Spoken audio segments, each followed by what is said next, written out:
What is going on, guys? Jason Burke here, Styles Clash for Life, coming at you on YouTube, and today I've got some football focus. We are in the start of day 3, the official first day of NFL free agency this offseason. The legal tampering period started Monday. We have now had Monday and Tuesday. We are at Wednesday morning. The official signing period, where everything gets made legit and contracted, happens today at 4 o'clock, but Pittsburgh has been busy at work. There are multiple videos already on this channel. I talk about the loss of Justin Fields. I talk about the signing of Philadelphia Eagles cornerback Darius Slay to be our starting CB2.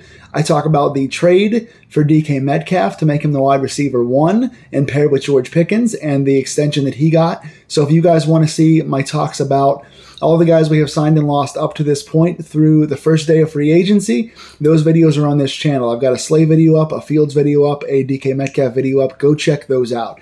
As of yesterday and this morning, I'm sitting here Wednesday morning on the start of the free agent season. Pittsburgh has made 2 more signings. They are not quite the splash signings you would hope for. They are not as big as the 2 signings I mentioned previously, but they are 2 depth pieces that are going to fit in nicely here, and we have lost several guys to other teams in free agency, mostly ones we expected to lose. Let's talk about those. One just happened here a few minutes ago as I went to hit record on this video. Van Jefferson is now a Tennessee Titan. That is another addition by subtraction. Van Jefferson was not a legit wide receiver 2. He shouldn't have been a starter here. He had decent moments. He had a couple touchdowns when Russ first came in. He kind of played better with the opening of the Russell Wilson regime, which was the height of our offense last year. He only had 250, 300 yards last year as the second wide receiver. He had to go. That was a good thing for us. Tennessee also took Dan Moore off our hands, which is another positive for us. So Van Jefferson is gone. The other guys that are gone, a few bigger names here that I'm kind of sad to see go, but we kind of expected. Looking through my notes here, James Daniels. James Daniels is gone. I think he went to the Dolphins. I'm not quite sure where all these guys landed. I didn't write down their teams. I think James Daniels went to the Dolphins. Daniels is one that we expected to lose. We obviously have McCormick. Mason McCormick now is our starting guard, so there was no need to keep Daniels at a high price point. But he is a positive veteran. He's been good for this team, and he's still got more left in the tank, so sad to lose him, but we expected it. So James Daniels is gone, paving the way for Mason McCormick to be the long-term answer at guard here. We also lost Dante Jackson. We knew that. Once Darius Slay signed, there was no room for Dante Jackson. He went and signed elsewhere, so he's gone now. Did have 5 picks for us last year, had a very good start to his season. Didn't finish that strong against big competition, but had a pretty good year overall. I think he's going to do better in a different system. Definitely has an upside, but when you have Slay here at cornerback 2, there's no need to keep Jackson as well. Najee Harris, that is the biggest one. That is the one I will most miss. Productivity-wise, he's our biggest loss so far, but we knew he was going to be gone. We already re-signed Jaylen Warren to not only to his tender, but extended his tender, made it higher. It was a $5 million tender instead of a 3.2. So Jaylen Warren was going to be the guy regardless, and we were not going to pay Najee. But still, 4 years in the NFL, 4,000 plus yard seasons.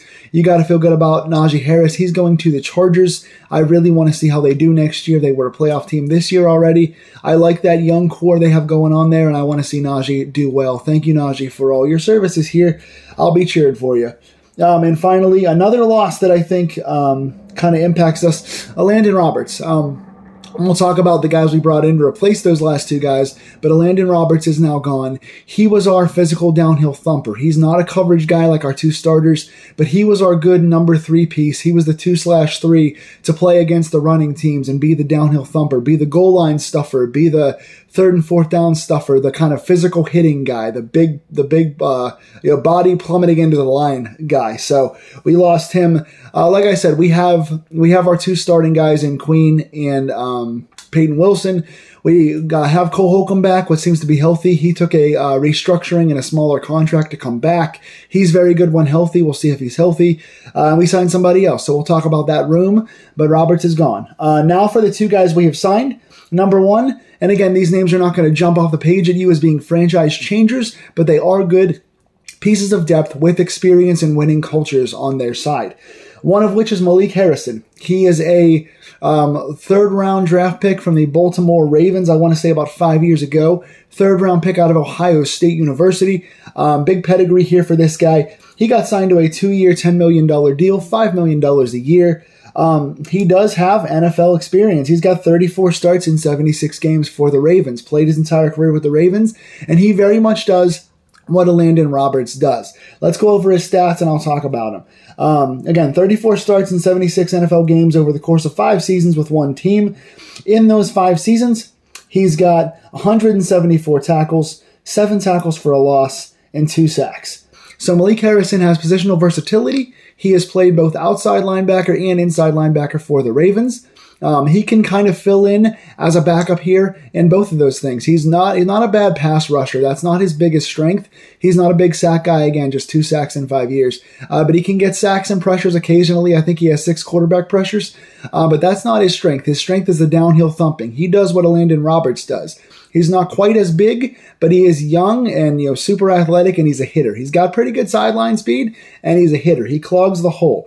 He's a guy that not only can pick his lane and go for it and tackle like Roberts does, but he also block sheds. He can get off double teams. He can get off his block fast. He knows how to shed blockers and get himself available to make the tackle, and he's a pretty sure-handed tackler. Again, 174 tackles in the NFL so far for a good tackling team in the Ravens. So you got to feel good about this. Again, he can be the 4th outside linebacker if he needs to be, behind Watt, Highsmith, and Herbig. He can also be the 4th inside linebacker.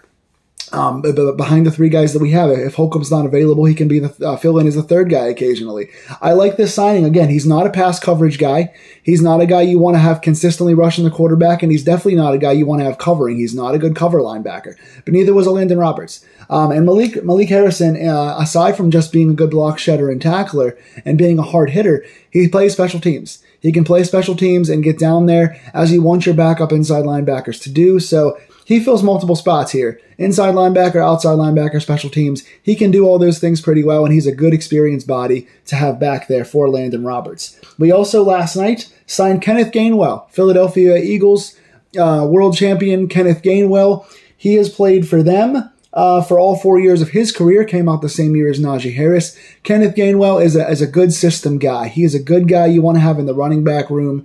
Just very solid. He's very good at doing the one cut and go. He goes in, finds the hole, picks his hole and goes for it. He's a one-cut guy, but he can make cuts. Pretty solid footwork. He's very fast in the open field, deceptively fast. He's also a smaller guy, but for his size, he can run through tackles pretty well, finishing runs strong. He also makes a lot of guys miss. I like his footwork. Again, it comes back to the one cut and acceleration. Good acceleration, but he's very good at making guys miss with his feet. He also has one of the best spin moves I've seen in the NFL. I watched him, his highlight tape, doing several of these open field spin moves, making guys miss. Reminiscent of that one spin from Saquon Barkley. Not quite the backwards hurdle, but Kenneth Gainwell is another guy that's got versatility and can do multiple things. Again, he's good in the open field, and he's a really good pass catching back. He was Philadelphia's best pass catcher. He had much more productivity in the NFL before Saquon Barkley got there, when he was kind of their 1A, 1B.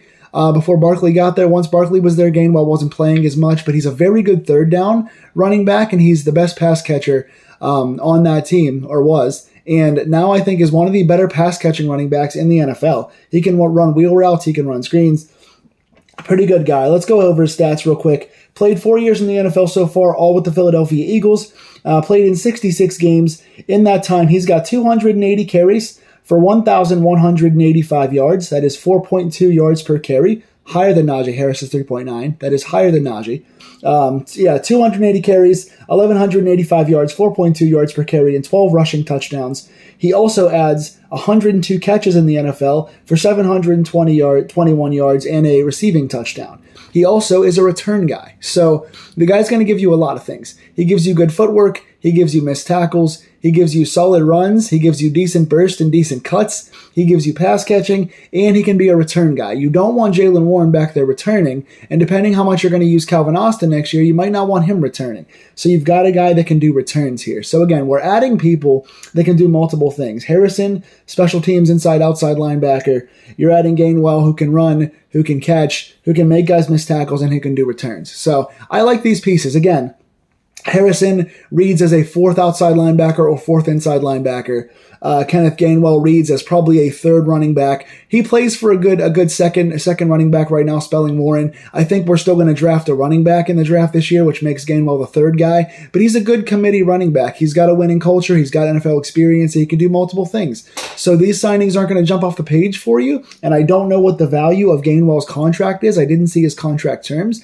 But I think overall we're signing guys who can be good pieces for depth. They've played before, they've won before, they've made plays before over the course of multiple years. So while these guys are not going to be as splashy as DK Metcalf or Darius Slay, they're solid signings. Yes, we are still waiting for a quarterback. I would still like to add a few other things as well. I think we could use another cornerback depth piece. I think that would help. I think another tackle on the offensive line for depth would be really good. I think we can use either a tackle or a guard on the offensive line. Those things are pretty important. Glad to see we added a linebacker and a running back here, but we need a quarterback as well. We still need a quarterback. We're still waiting for the Aaron Rodgers sweepstakes. Lots of names have been flying around, but I think Rodgers and Russ are still the two big ones we're waiting on. So I'll come back to you guys. If we make any signings later today, I'll bring you guys another video. But that's it for now. Please like, share, and subscribe to these Steeler Deep Dives. Check out my previous videos and comment on this one. What do you think of Harrison and Gainwell? And what do you think of our losses? Who's going to hurt worse? And what do you still want to see signed besides quarterback? We all want to see a quarterback. What else do you guys want to see signed in this offseason? Tell me in the comments down below, and I will talk to you guys real soon.